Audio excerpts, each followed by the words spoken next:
Good evening, folks, and welcome to another action-packed mathematics show. My name is Jacques Duplessis, and I am going to take you through a range of mathematics.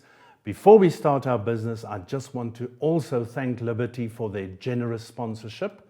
As you know, folks, without their sponsorship, this show would not have been possible. So thanks a lot for the investment that you make in our education, Liberty. Okay, folks, I'm going to start tonight with a financial maths question which was sent to us by KG Moila. KG, thank you for this question. Let's not waste time. I'm going to do some finance, then trigonometry, and then a bit of calculus.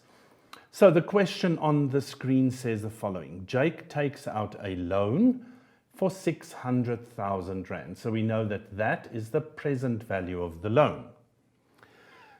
He repays this loan in monthly installments. Now remember, folks, if the installments are monthly, then you need an effective monthly rate. You can't work with anything else, okay? For an effective monthly rate. Let's have a look. The monthly installments, they tell us, is 9,000 per month. So that's usually, we know this is now an annuity because it's a loan. We know it's a present value annuity because he gets the money now and he pays it back at 9,000 per month, which starts 1 month later. Now, folks, I want to encourage you to start using timelines in your financial maths. If you use the timeline shows you the structure of the question quite nicely. So if there's a hiccup somewhere along the line and Jake cannot pay for this, or he delays a few payments, or he starts paying later, then the timeline shows you how to structure your answer. Okay, so please get used to using timelines. Our present value is right here at the beginning, 600,000. He starts paying, they say at the end of the month, he starts paying, I'm going to call it 9K because I do not have enough space here. Okay, so 9K is what he pays every month. And they didn't tell us, notice that they didn't tell us the period. So for now, I'm going to say that's TN. Okay, so as I said, we must be careful of this. They ask us, show that the effective rate is given by this expression. Now, folks, let me just explain to you what an effective rate is. If I say to you, I have an effective monthly rate, then your rate should read 2% per month compounded monthly. So the stated period, the per month, and the compounding period, compounded monthly, must be the same. They must both be months. Then the rate is effective. What this question is asking, and it's asking a question that is asked in error. It's not an effective rate. Look at this, folks. Here you have per annum compounded monthly. That there is a nominal monthly rate. Okay, so to make it effective, we've got to change the PA to PM. Okay, then we have per annum, per month, compounded monthly. So you'll see the number is quite different from the one that they ask you to find. But let's see what they tell us. They say currently the interest rate is quoted as 13% per annum compounded quarterly. That there is a nominal quarterly rate. It's not effective quarterly. So we have got to, because we're changing the stated period, we need our conversion formula. Now, I hope you know your conversion formula. Conversion formula says 1 plus I with a P divided by P, all to the power of P is equal to 1 plus I with a Q here over Q to the power of Q. Now, what I have is the quarters. So I'm going to put the quarters on the right-hand side. This becomes 1 plus, now 13 into a decimal number is 0.13. there are 4 quarters in the period, and then that becomes a 4. Now, what is it that I'm looking for? I'm looking for an effective monthly rate. This here's a nominal monthly rate. So I'll talk about that when we get to our calculation. So on the left-hand side, I'll have 1 plus I12 divided by 12 to the power of 12. And this here, the nominal monthly is looking for I12. The effective monthly is looking for I12 divided by 12. And that in essence is the difference between where I'm going to stop if I have an effective rate. Okay, let's continue.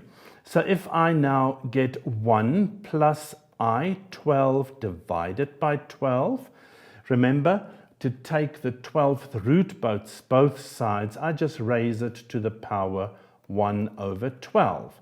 So this side is also raised to that power, and then that leaves me with this bracket, but the power of the bracket has changed to 1 over 3.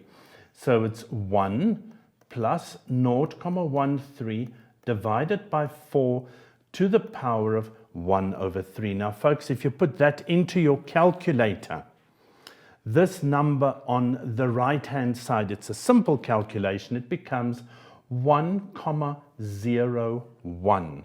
0.718,046.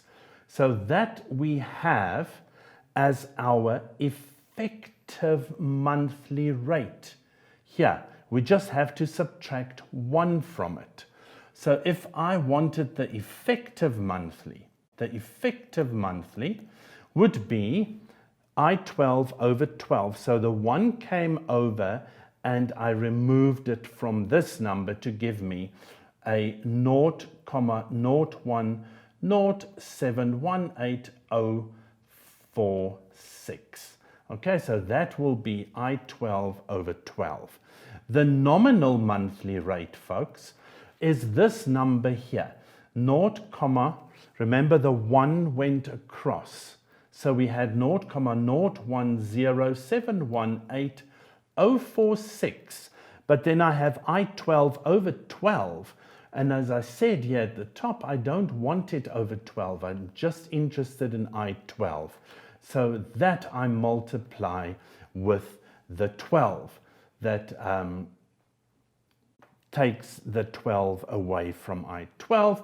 I times it with 100 to get to the percentage. And if you do that, you'll see you get the nominal monthly rate of 12.86. Now, please remember, we cannot work with that rate. We have to work with the effective monthly rate in our annuity. Okay, so that's the first part of the question, and it was asked for 3 marks. Let's look at 3.2. It says now, how many of these 9,000 Rand installments must be paid? Now be careful. The how many means that n is indeed the variable. This is our x, and we do still have our present value. So we're going to work with our annuity formula that calculates the present value, 1 plus I, remember this is minus n, divided by I. Okay, the present value is 600,000. Let's fill in these figures. The monthly payment is 9,000. In my bracket, I now have my effective monthly rate, which is this part here. This is 1 plus the effective. Okay, so that number goes in. 1 minus 1,010,718,46. The power is still minus n. And remember, this is not 1 plus I, it's the I. So without the 1 has been removed. So at the denominator, we have that number there. Now, I know some of you guys like to work on your calculator with this. I am just playing it very safe. I do not like fractions. Fractions always trip me. So what I do is I work the rate to effective and then I put it into the bracket, and I just remember that I must put every single percent or every single decimal portion. I must put that into my calculator, else I'm busy rounding off, and you know you're not allowed to. Okay, so what are we after? We're after the how long, which is in the power. Okay, folks, so now I'm going into the next phase. I divide both sides by 1,000 so that the division becomes easier. I divide the 9, so I get 600 divided by 9. I'm going to put the equal sign over here somewhere. Now this is being divided, so I'm going to multiply the denominator across. 0,010, 71846. So the denominator is multiplied across, and the only thing that needs to come to the left-hand side is this positive 1 becomes a -1. Now, anybody can do that on their calculators. Just a matter of punching in those digits and then recording your answer. What stayed behind was minus 1,010,71846. 8046. I'm missing a 0 here. Let me just go back and see. Yes, there's a 8046, 8046 over there, and a 8046 in there. Okay, and remember the power is minus n. Now you'll see if you calculate this left-hand side, you end up with an answer that says minus 0,2854636, which is equal to minus 1,010,718,046 to the minus n.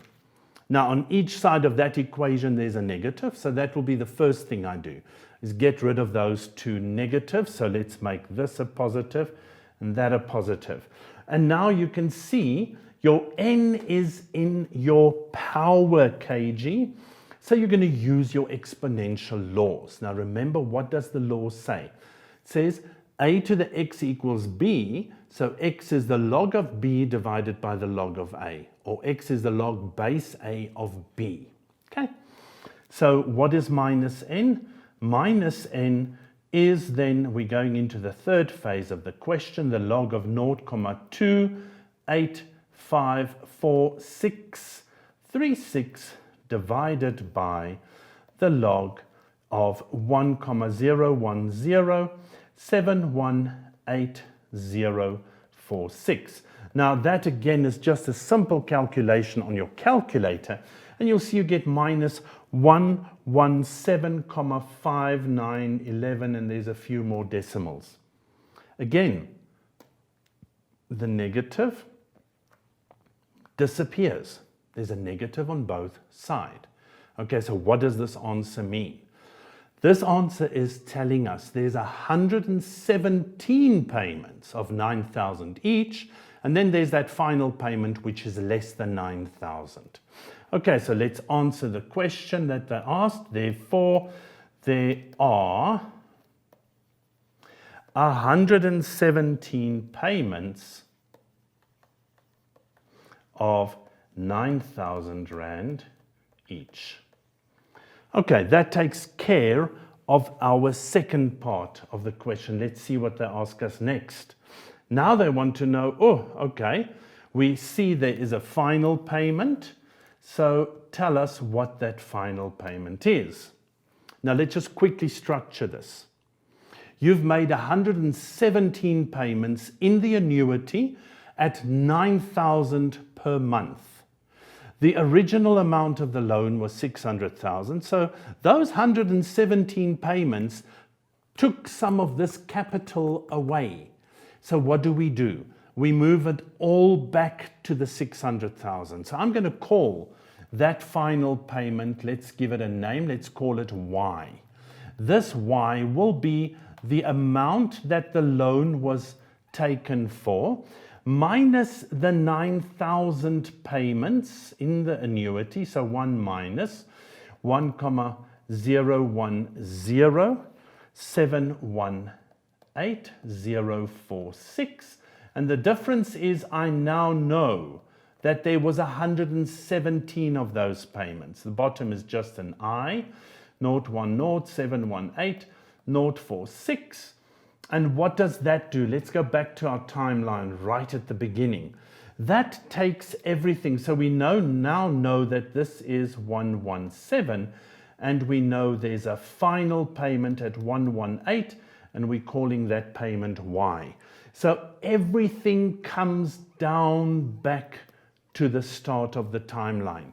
We bring our 9,000 Rand payments, take it off the capital value of the loan, and then we take that balance, and that balance goes forward to timeline 118. Let's see how that works. Where is there we go. So that gives me the capital value that's left, and that capital value moves forward at 0.10718,046 for 118 payments, folks. The difference is you know how many 9,000s there were, and you know that you're good to go back. You're not going to make that. Without that extra additional factor at the end, we only have the capital value of the money that we still owe. But we're not going to pay it now. We're paying it 118 payments later. So it has to move back forward. All of this, if you put it into your calculator very carefully, you get an answer of 5,331.73 cents. Now you'll notice that that is indeed less than the 9,000 regular payments we made over here. Okay, the last part of that question says, what did the car in actual fact then cost Jake? Well, let's see. Jake made a payment, a final payment, we said, of 5,331.73 cents. That was the final payment, plus he made 117 payments at 9,000 Rand per payment. Now, folks, again, it's a normal multiplication and addition sum on your calculator. It gives you 1058331.73. So for the car that he bought, that would have cost him 600,000 if he bought it cash, he is paying over a million Rand, which shows you interest is huge over the period that Jake was paying off this loan. So KG, thank you very much for that question. It's a lovely question. It deals nicely with a loan and then with what we call a fixed payment annuity or a fixed period annuity. Here we didn't have one of the two. We had the fixed payments, and then we had to find the final payment.